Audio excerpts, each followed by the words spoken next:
In this video, I'm going to share with you my top 10 tips to grow an authentic and successful personal brand. I'm going to pull back the curtain and save you from over 10 years of trial and error from building my own personal brand. So let's get right into it. Tip number 1, don't chase new. Instead, focus on being original. People get this all wrong. They think original is going outwards, but original is going inwards. It shares the same root word as origin. An origin is just the point where something begins, and where your story begins is what you want to focus in on. So branding isn't about inventing and creating things. That's what people get confused all the time. It's about remembering who you are. And you can see this in the entertainment industry. When they try to pursue new concepts, original ideas, they often fail at the box office. What we want as an audience is something we know with a small twist. To help you put this into application, what you want to do is excavate your story. Ask yourself 3 questions. What is my backstory? Who were my parents? What did they do? What birth order am I in? What country or city was I born in? And where do I live now? That gives a lot of people information about who you are. Number 2, think about the challenging moments in your life, the ones with peak emotional height. Focus on those and tell those stories, because there's a reason why those will pop up to your memory first. It's because they resonated in here. The last thing you can do is to think about the people who have been the most transformative in your life. Coaches, teachers, parents who said something to you that changed the way you looked at the world, who reframed it for you. Those are great stories to excavate. Tip number 2, don't chase better. Pursue what's different. In the sea of same, the only thing that rises above the noise is what's different. That's what is memorable. That's what people tell other people about. Different is better than better. So products tend to focus too much on features and functions, but they lose the idea of meaning. Who am I? What does this say about me when I buy this product or use this service?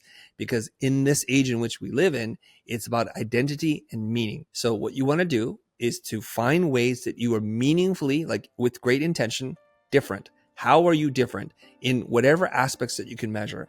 How do you show up in your personal style? What is your tone of voice like? What are the words that you use? What are the behaviors or patterns in which you exhibit? They become linked to who you are. Celebrate those, put those into the front. If you found this content to be valuable, I just want to let you know there's so much more inside the members only library. Workshops, whiteboard sessions, extended lessons, stuff we normally charge a lot of money for, you can have access to for $15 a month. It's all included. Hit the link below. See you on the inside. Tip number 3, social media is the new resume. What does that even mean? And why is personal branding now essential for your success? Here's why. If you think about this, when you watch a video on YouTube or when you're searching for something, what video do you look at first? The one that has 5 views, 5,000 views, or 5 million views? And it's often the case that the one that has the most views, the person that has the biggest following, is often the one that we prefer. Whether or not they deserve it or not, that's the shorthand. And we all know this. When it comes to resumes, we all fudge a little bit. What is harder to fudge is the following that you have, the engagement that you get, and the organic shares that people have with your content. This is why it's really important for you to think about the following that you have, because it opens doors for you. Look at the highest performing entrepreneurs in their vertical. People like Cody Sanchez, Hormozy, Dan Martell, Simon Squibb, they have an outsized investment in their social media teams because they understand that in the 21st century, whoever controls the media game controls the world. Tip number 4, embrace what's too much about you. You know how people often will say, you're being too extra right now. And what they're meaning is to say you're doing too much of something and it's making them feel really uncomfortable. So what that does is it rewires us to hide those things that are extra about us. So what we should do is make an extra list and just write down whatever it is that you've heard so many times, you're being too extra in this moment, and just make the longest list possible. And then after you've finished writing that list, and one key thing to do is when you're writing a list, don't judge, just write. When you're done with the list, ask yourself, how is this an advantage? And flip it around and then just embrace it and reclaim your extraness. This is often your hidden, latent superpower. Steve Jobs was too obsessive. Oprah was too emotional. Gary Vee is too intense. This is the big breakthrough. Your perceived flaws aren't flaws. They're your advantage. Flip it around. Tip number 5, push through the dip, a concept popularized by Seth Godin. In it, he observes that whenever we start something new, it's fun, it's rewarding, you feel like you're making a lot of progress. But inevitably what happens over time is you put more effort and energy, but you don't have as much fun. The ROI on time and investment starts to diminish, and you hit the bottom of this trough, which is referred to as the dip. This is where most people give up and they quit. As the expression goes, people don't fail, they quit. And here's how I want you to reframe this for yourself. When things get really hard, just remember this. They're supposed to be, because things that are difficult are a natural obstacle for people to achieve the same thing. And things that are rarely achieved, things that are scarce, are valuable.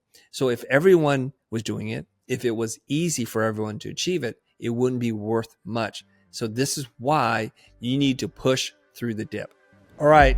I hope you're enjoying the video, and I know you want to get to the next 5 tips, but before I do, I want to tell you, if you're interested, I want to invite you and other coaches and authors and entrepreneurs to join me for Content Lab, where I not only just talk to you about these things, I take you into a much deeper dive, give you actionable coaching and feedback on your specific content, because I want to help you make content that consistently cuts through the clutter.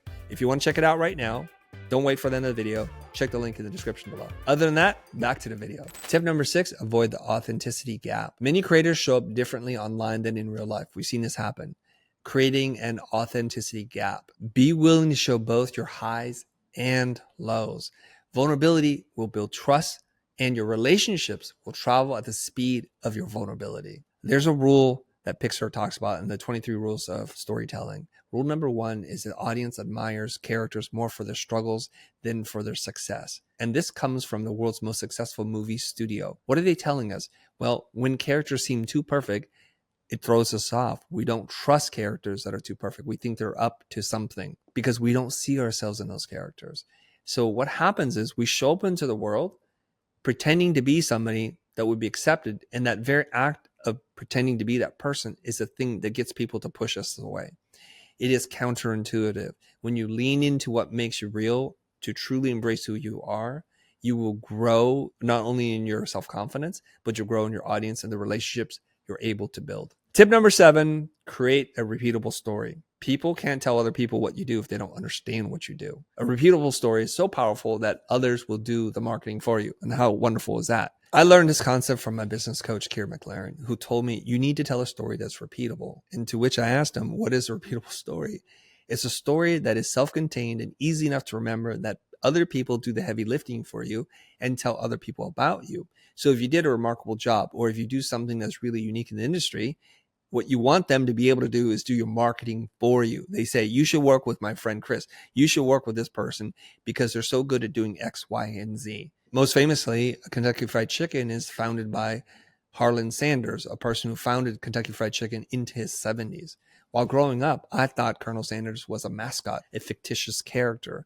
And what's interesting is over time, the advertising industry figured out his story and wanted to make sure he's at the forefront and told that story, so we knew it wasn't a fictitious, made-up thing by an advertising department. He's a real person.